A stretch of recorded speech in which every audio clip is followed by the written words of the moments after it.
I paid off my sister's $89,000 student loans so she could start her life debt-free. She told everyone I owed her because our parents paid for my college. $89,000 to free her from debt. Then she claimed I was just evening the score and didn't deserve gratitude. My name is Jason Martinez. I'm 35 years old. 2 years ago, I paid off my sister's student loans. $89,000. Every cent of her debt. Gone in one payment. I did it because I love her, because I'd built a successful career and wanted to help her start her life without that crushing burden. She cried when I told her, called me her hero, posted on social media about having the best brother in the world.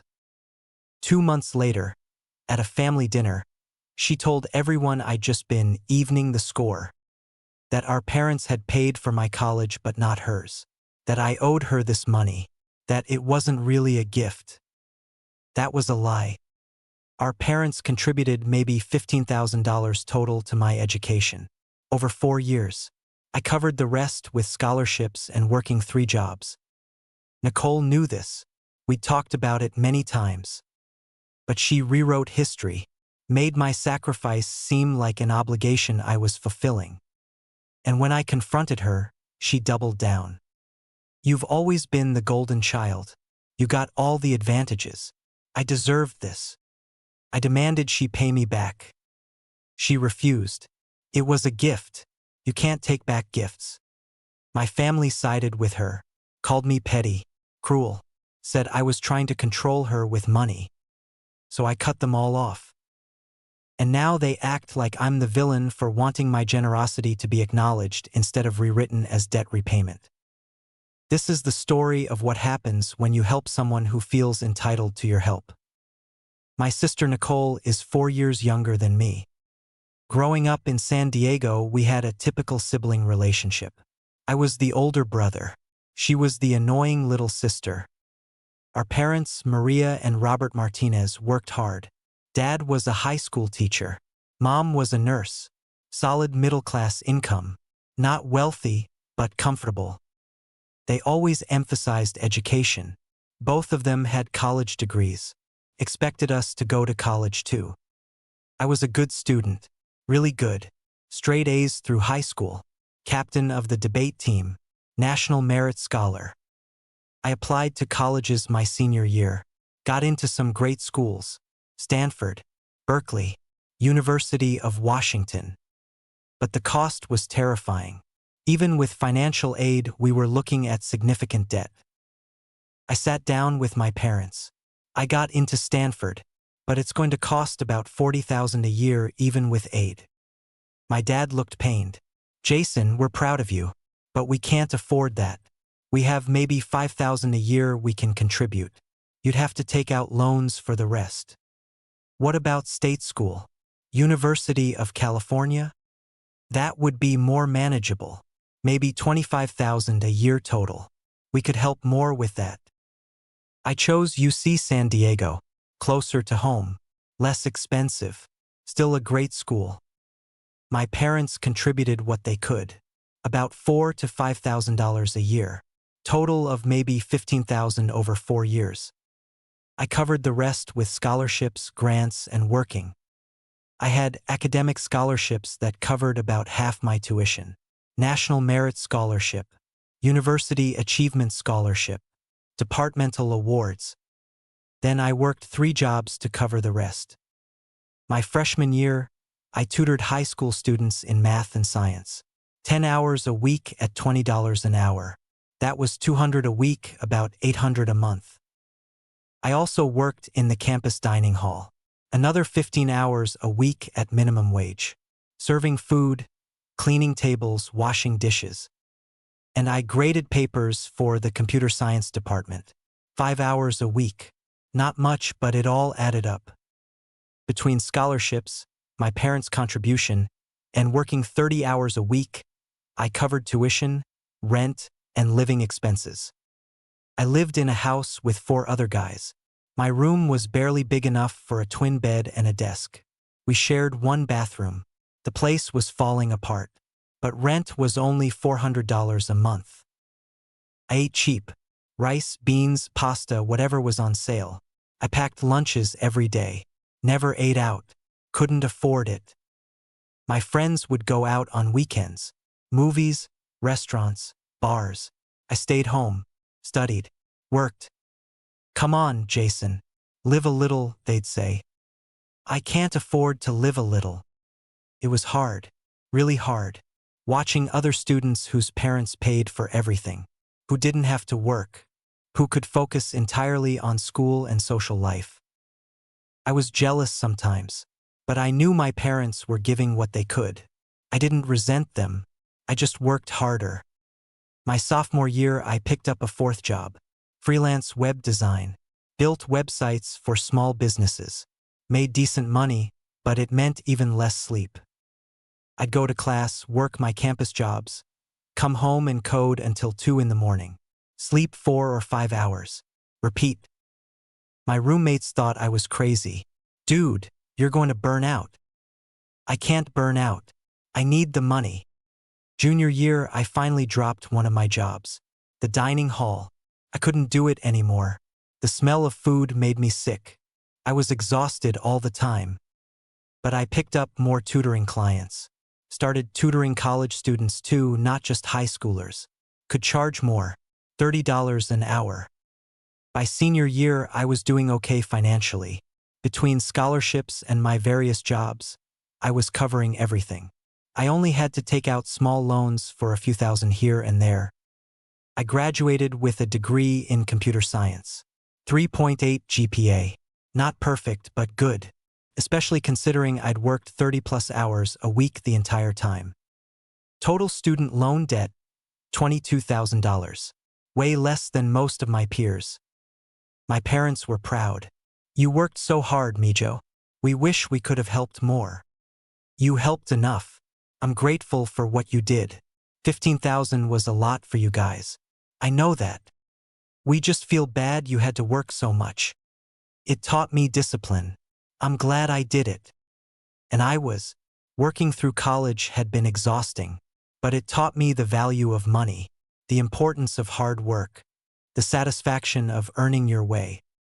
I didn't feel entitled to my parents' money, didn't feel like they owed me more. They'd done their best. That was enough. Nicole was 18 when I graduated college, just starting her own college journey. She looked up to me, thought I was so smart and successful. I got a job in Seattle, software engineer at a tech company, started at $70,000 a year. Good money for a 22-year-old. I lived cheap, roommates, no car, cooked at home, paid off my student loans in 3 years.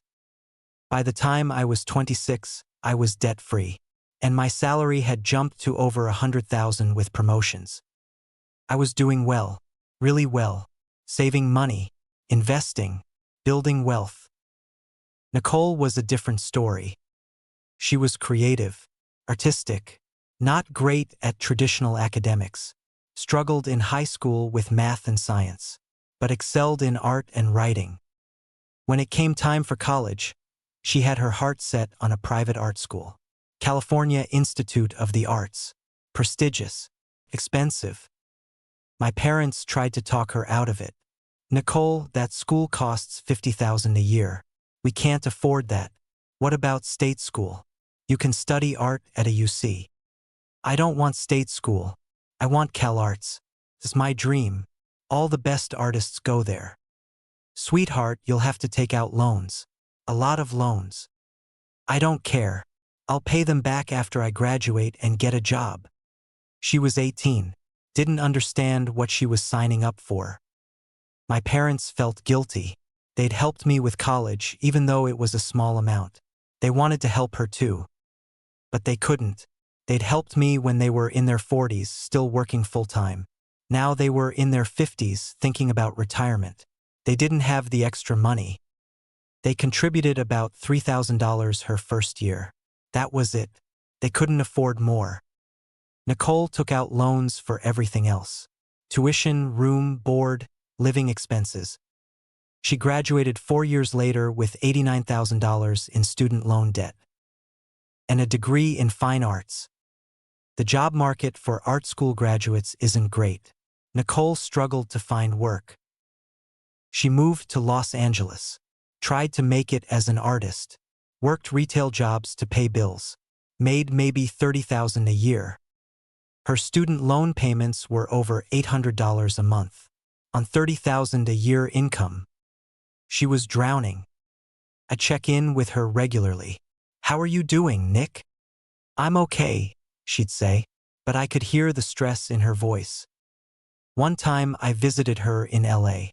Her apartment was tiny, one room, barely furnished.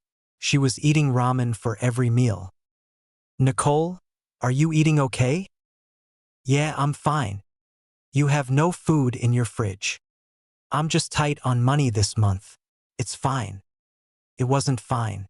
She was struggling, badly. I sent her money sometimes, a few hundred here and there, for groceries. "Don't argue." "Jason, you don't have to." "I know, but I want to. You're my sister." This went on for years. Nicole working retail, barely making ends meet, drowning in student loan debt. She'd call me crying sometimes. "I'm never going to pay these loans off. I'm going to be in debt forever. I can't afford anything. I can't save money. I can't even think about buying a car or getting a nicer apartment. I'm stuck." It broke my heart. My little sister, so talented and creative, crushed by debt from following her dreams. Meanwhile, I was doing great. I changed jobs twice, was making over $200,000 a year, had bought a condo, had significant savings. The disparity between us felt wrong. I'd made good choices, yes, but I'd also gotten lucky. Right degree at the right time, tech boom, good opportunities. Nicole had followed her passion and was being punished for it. When Nicole turned 29, she called me having a breakdown. "Jason, I can't do this anymore. I'm drowning. My loans are ruining my life. I'm depressed. I can't sleep. I can't create art because I'm so stressed about money.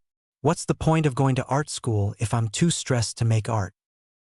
"How much do you owe now?" "Still $89,000. I've been making payments for 6 years and barely made a dent because of interest. I'm never getting out of this." I made a decision right then. What if I paid them off? Silence. "What? What if I paid off your loans? All of them. Freed you from the debt?" "Jason, that's insane. That's almost $90,000. I have it.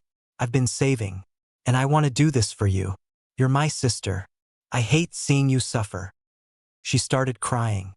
"Are you serious? You'd do that?" "Yes, I'm serious. Let me help you." "Jason, I don't know what to say. That would change my life." "Then let me change your life." We worked out the details. I called her loan servicer, set up a payoff. $89,473. That was the total balance. I transferred the money from my savings account. One payment, done. I called Nicole. "It's done. Your loans are paid off." She was sobbing. "Jason, I can't believe you did this. You're my hero.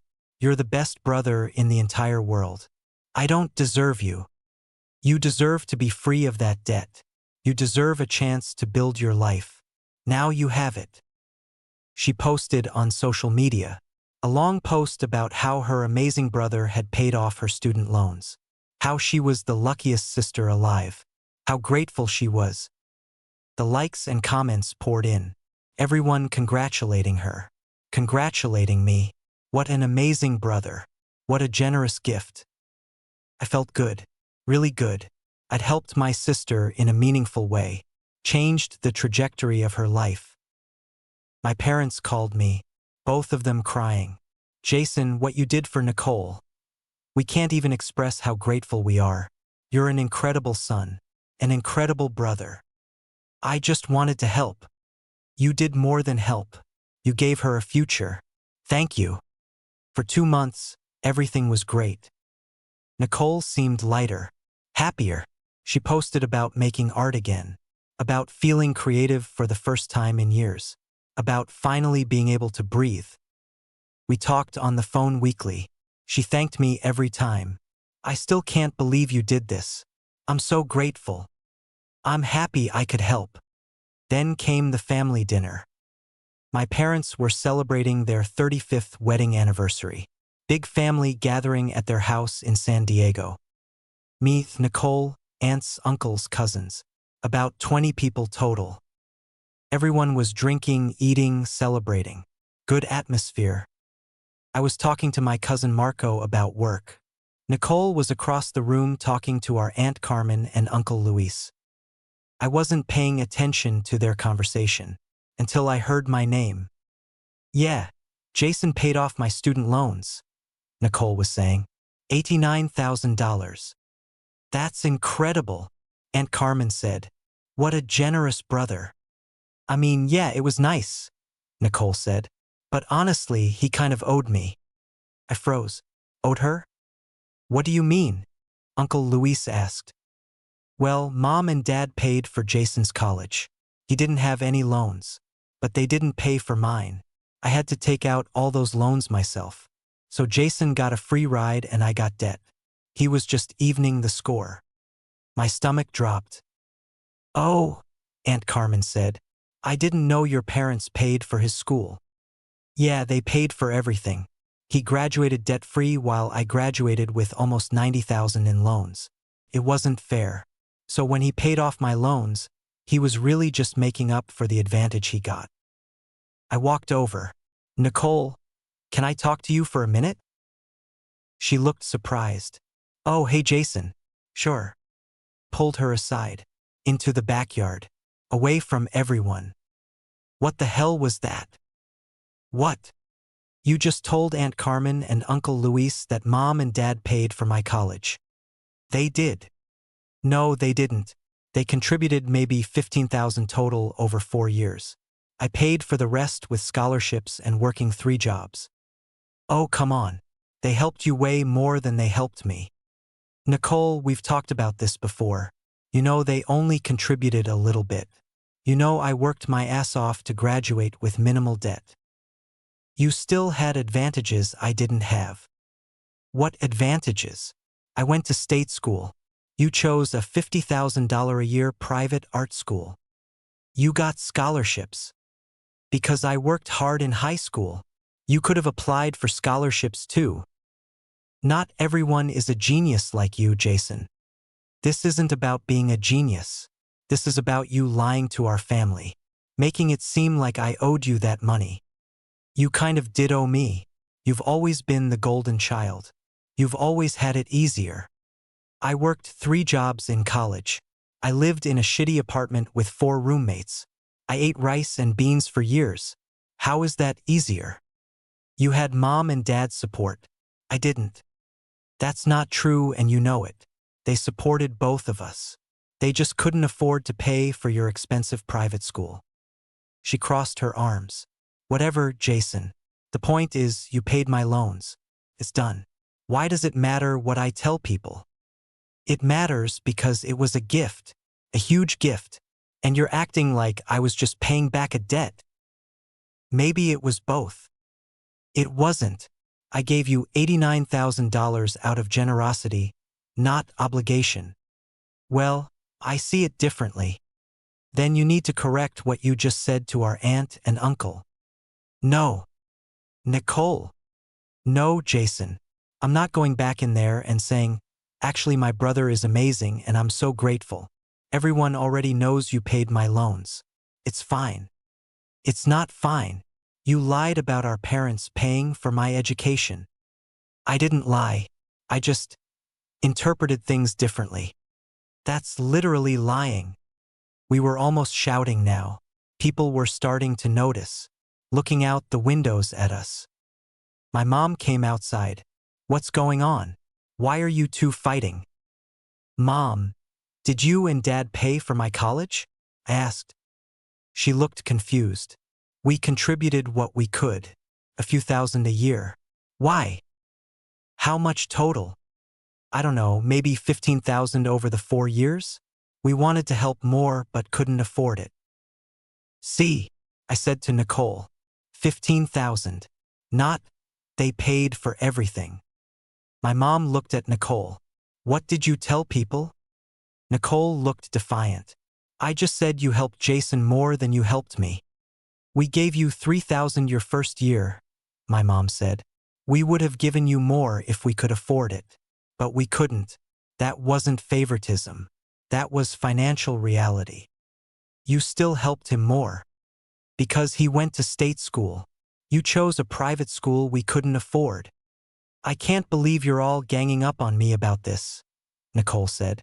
Jason paid my loans. Great. I said thank you. What more do you want? I want you to acknowledge it was a gift, I said. Not something I owed you. You're being ridiculous. I'm being ridiculous? You just told our family I owed you $89,000. I didn't say it like that. That's exactly how you said it. My dad came out. What's all the yelling about? I explained what Nicole had said, what she'd told our aunt and uncle. My dad looked disappointed. Nicole, that's not right. Jason did something incredibly generous. You shouldn't minimize that. I'm not minimizing it. You are, I said. You're reframing my generosity as obligation. That's minimizing it. God, you're so dramatic. Fine. I'm sorry. Is that what you want to hear? I want you to mean it. I am sorry. Sorry you can't handle me having a different perspective on our childhood. This isn't about perspective. This is about facts. Mom and Dad paid $15,000 toward my education. You're acting like they paid $100,000.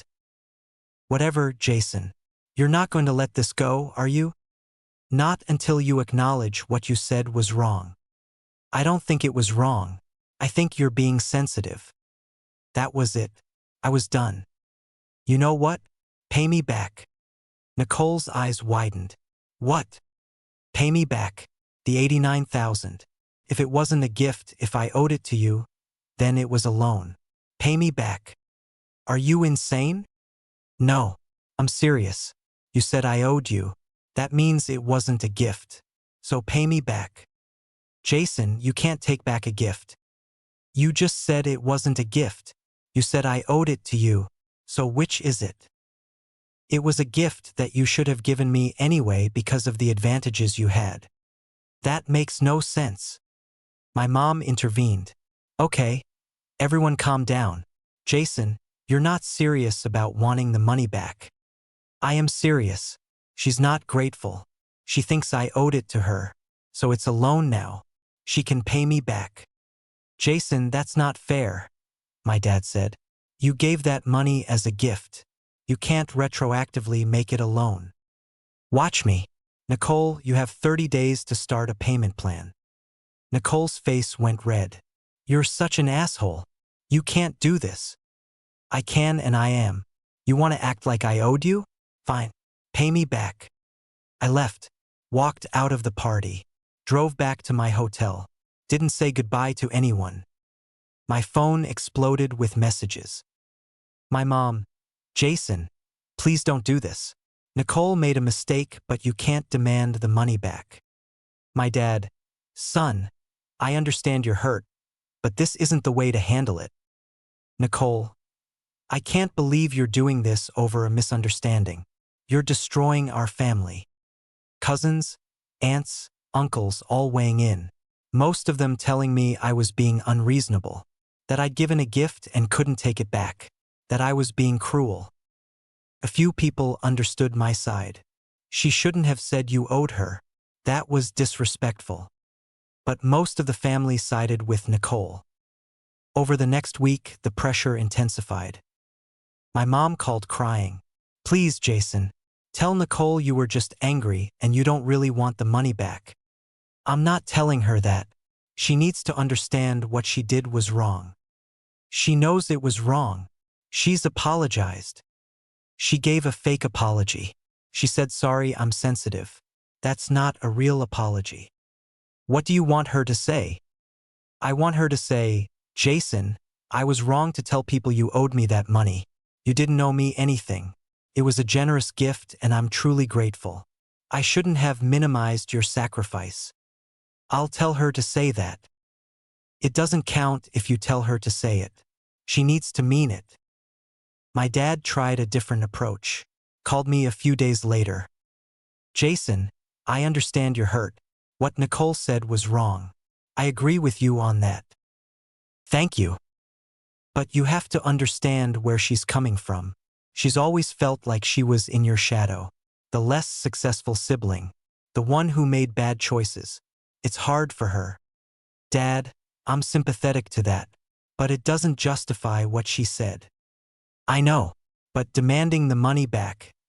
That's escalating things. That's making it worse. She escalated it when she told our family I owed her $89,000. She didn't phrase it that way. She did. I heard her. You weren't there. Okay, maybe she did. But you're both my children. I can't take sides. You're taking her side by telling me to drop it.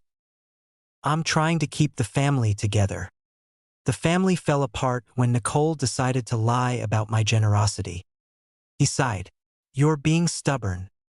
I'm being principled. Sometimes being principled costs you the people you love. And sometimes loving people means holding them accountable.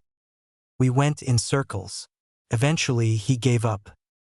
My extended family weighed in constantly. Group texts, individual calls. Everyone had an opinion. Aunt Carmen, Jason, I feel terrible about what happened at the party. I didn't know I was part of Nicole saying something hurtful. But you can't actually expect her to pay you back. That's not realistic. Uncle Luis, your sister made a mistake. We all make mistakes. Be the bigger person. My cousin Sophia, I'm on your side, Jason. What Nicole said was messed up. But demanding repayment is harsh. Maybe just ask for a real apology? I did ask for a real apology. She won't give one. Then maybe you need to accept that she's not going to and decide if you can live with that. I can live with it by not having her in my life. Cousin Marco had a different take. Dude, I get it. Nicole has always been kind of entitled. Remember when she borrowed my car and returned it empty, then got mad when I asked her to fill the tank? She's always been like this. But she's family. Sometimes you have to deal with family being annoying. This isn't annoying. This is her fundamentally disrespecting me. I know. I'm just saying, is this the hill you want to die on? Yes, it is. Nicole never said it. Never gave a real apology. Instead, she doubled down. She posted on social media a long post about family dynamics and favoritism. How some siblings get advantages and others don't. How we should acknowledge privilege. She didn't name me directly, but everyone knew what she was talking about. Comments poured in supporting her. You're so brave for speaking your truth. Favoritism in families is so damaging. Your brother should recognize his privilege. I was furious. I commented, I worked 3 jobs in college. I graduated with $22,000 in debt that I paid off myself. I gave you $89,000 as a gift. Stop rewriting history. She deleted my comment, blocked me on social media. My family was in chaos, people taking sides, arguments at every gathering. I stopped going to family events, stopped answering calls from most of my family. My parents begged me to reconcile with Nicole. She's your sister.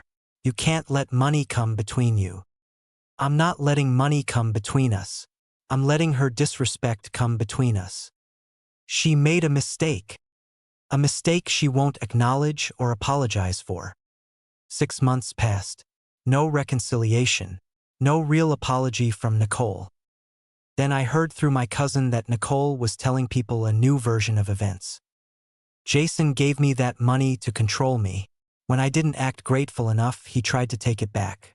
He's manipulative and uses money to control people. Couldn't believe it. Now I was the bad guy, the controlling brother who weaponized generosity. I sent Nicole one final text. I gave you $89,000 because I loved you and wanted to help. You've turned that into me being a villain. We're done. Don't contact me again." She replied, "Good. I don't need a brother who holds money over my head." I blocked her number, blocked her on everything. It's been 18 months now since that family dinner. I haven't spoken to Nicole, haven't seen her, don't know what she's doing with her life. My parents and I have a strained relationship. We talk occasionally, but it's not the same. They want me to forgive Nicole, move past this. I can't, or won't. I'm not sure which. Most of my extended family sided with Nicole. They think I'm being petty, that I should let it go. A few family members understand my position. What she said was wrong. She should have been grateful. But I'm largely isolated from the family now. The black sheep, the unforgiving brother. I don't regret demanding she acknowledge the truth. I regret giving her the money in the first place. Not because of the money itself. $89,000 is a lot, but I could afford it. I regret it because it showed me who Nicole really is. Someone who feels entitled to my success, who rewrites history to justify her resentment. I'd always thought we were close, that she looked up to me, that she appreciated me. But I was wrong. She resented me, resented my success, felt like I owed her something just for being the older sibling who made different choices. People ask if I'll ever reconcile with her. I don't know. Maybe if she gave a real apology, acknowledged what she did wrong, showed real growth. But I'm not holding my breath. Nicole is still out there, probably still telling people her version of events. The version where I'm the privileged golden child who threw her a bone and then tried to take it back. Meanwhile, I'm here, $89,000 poorer, one sister lighter. Was it worth it? The money? No, I'd rather have that in my savings account. But the clarity? Maybe. Now I know who values me and who feels entitled to me. And that knowledge, painful as it is, has value too. I've built a new life, surrounded myself with people who appreciate generosity without feeling owed it. I'm dating someone wonderful, someone who was horrified when I told her this story. She said you owed her? After you paid off her loans?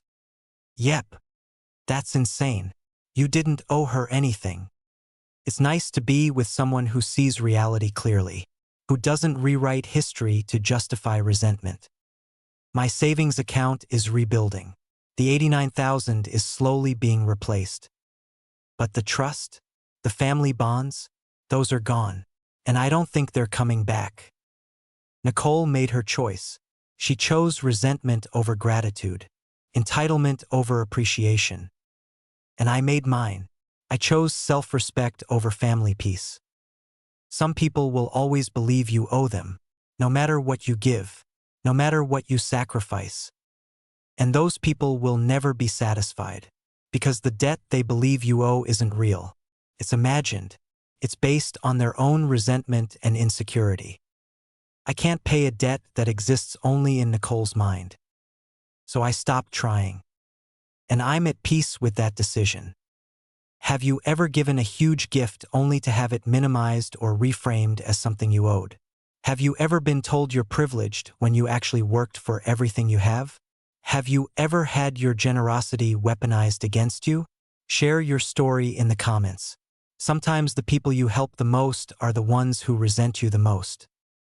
If you believe that accepting an $89,000 gift and then claiming the giver owed it to you is wrong, hit that like button and subscribe, because gratitude matters, honesty matters, and when someone rewrites your sacrifice as their entitlement, you have every right to walk away. #I paid her loans.